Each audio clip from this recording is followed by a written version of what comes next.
Welcome back to We Need to Talk, everyone. It's Zach here instead of Joe because he's on holiday. Now, this is the show where we cover football on the internet over the past 7 days, and what a week it's been, as we've seen the Dutch go crazy over their World Cup success. Frank Lampard being given a very tough decision.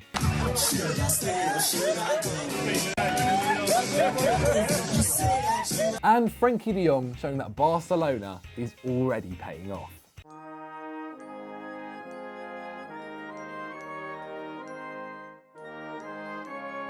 But anyway, this week we need to talk about Love Island.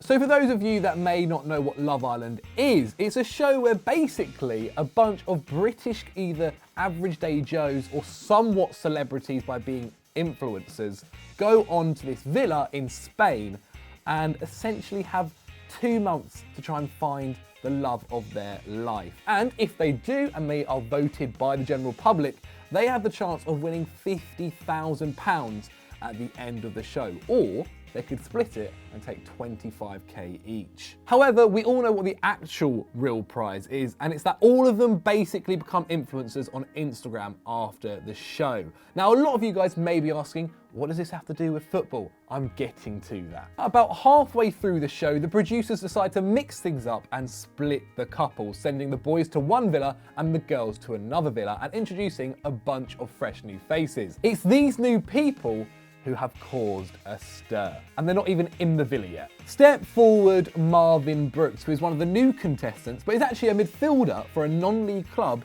called Poole Town, and has made over 300 appearances for the side. But that isn't his only link to football. He's also the personal trainer of Harry Redknapp, along with a bunch of other celebrity clients. But the issue here is that pre-season's coming along.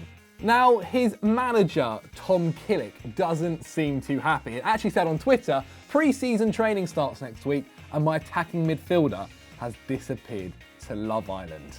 Now, Marvin Brooks, or as he's being nicknamed, Marv, don't know about that, mate, has ditched his club, who, as I said, has been there for a long time and was even there during their highest ever finish for the club's history. But now he's decided to ditch that and ditch the possibility of progressing this season. I mean, it also makes sense because he'll probably get a decent Instagram following afterwards. And he's not the only footballer to be jumping to Mallorca.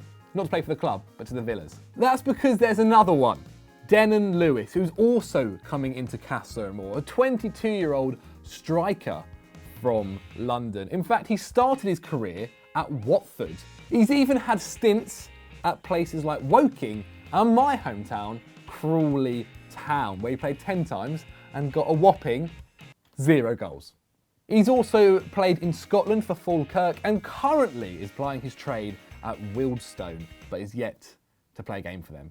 So probably ditch them, to be honest. So both these guys are apparently looking for love this summer, along with about 500,000 Instagram followers. But both of them also want to come back and get back into football after Love Island, though they would have missed pre-season training, and I wouldn't be too surprised they're both sacked by their clubs. So as good as this might be for their career, footballing wise, it might be over. These boys literally quit football for Love Island.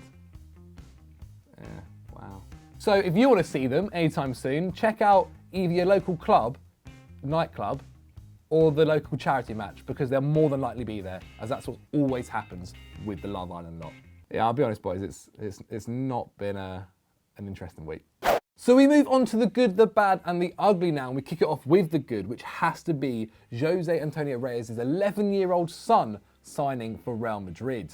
Unfortunately, we all heard and saw the sad news that his dad had passed away in a car accident. The former Real Madrid player had played on loan for the club in 2006 and 2007 and helped them win the league on the final day of the campaign by scoring a brace. We've since seen the footballing world come together, and none more so than Real Madrid president Florentino Perez, who has taken Jose Reyes' son, called Jose Antonio Reyes Lopez, to Real Madrid until he's 18. He's promised they will look after the 11-year-old until he's 18, making sure he's got everything and that his family is sorted up until that point. It's a lovely gesture and something that I thought we had to cover on the show. Moving on to the bad now, we head over to Mexico and to a player called Oribe Peralta and his controversial move to Chivas from bitter Liga MX rivals Club America. Now, the 35-year-old's transfer to the club has been the first high-profile deal between the clubs in more than 10 years.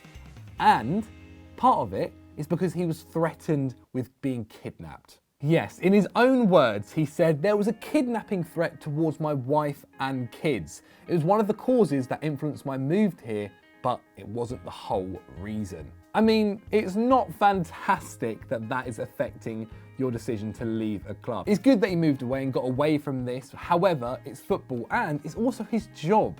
He shouldn't be threatened for doing his job. Come on, guys, sort yourself out. And finally, we move on to the ugly. And I never thought I'd say this, but then I also never thought I'd bring Love Island onto the show, so who's that surprised? It's Snoop Dogg after his Instagram post about Gaza. Now, it's on screen right now, and although I'm pretty sure he didn't know who Paul Gascoigne was, it's not very nice, to be quite frank. And since Gaza has actually come out and responded in his own Paul Gascoigne kind of way, I never ever thought I'd see beef between Paul Gascoigne and Snoop Dogg, but it's 2019 and literally everything's happening.